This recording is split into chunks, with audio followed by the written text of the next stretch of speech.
J'ai toujours eu tendance à prendre sur moi.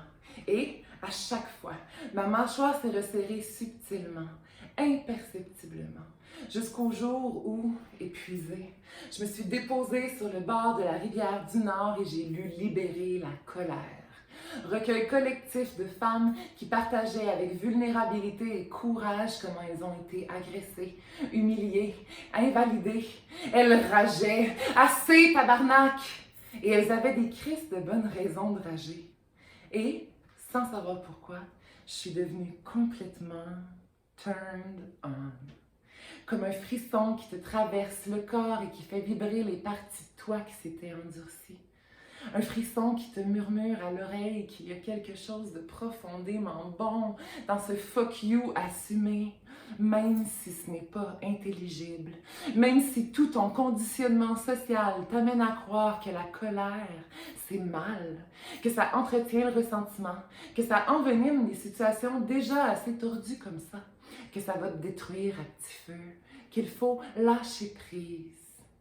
Et par lâcher prise, on entend ne pas se battre et surtout ne pas dire, ne pas leur demander de reconnaître, ne pas leur demander de changer, ne pas leur demander justice et ne pas croire en un monde plus juste.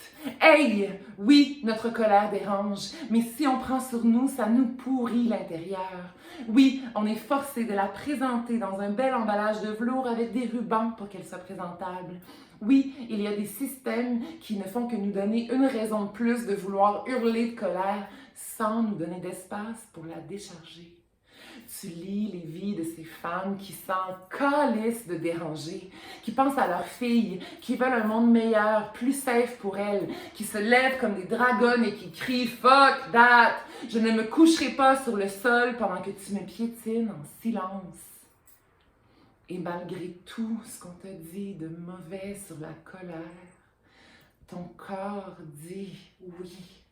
Viens, c'est par ici la guérison. Une colère qui a finalement la permission d'être, qui ne demandait rien d'autre que d'être, parce qu'elle est déjà cette colère, et depuis longtemps dans nos ventres. Ça fait qu'on a besoin de sisters avec qui on va hurler dans le bois, là où il y a de l'écho, comme pour être sûr que la montagne, elle, au moins nous entend. De sisters avec qui on guérit tendrement, les yeux mouillés à porter ce grand deuil de ne jamais avoir justice, et des sisters qui tissent des toiles de mots qui deviennent des livres, qui un jour, sur le bord de la rivière du Nord, nous permettent enfin d'être en tabarnak.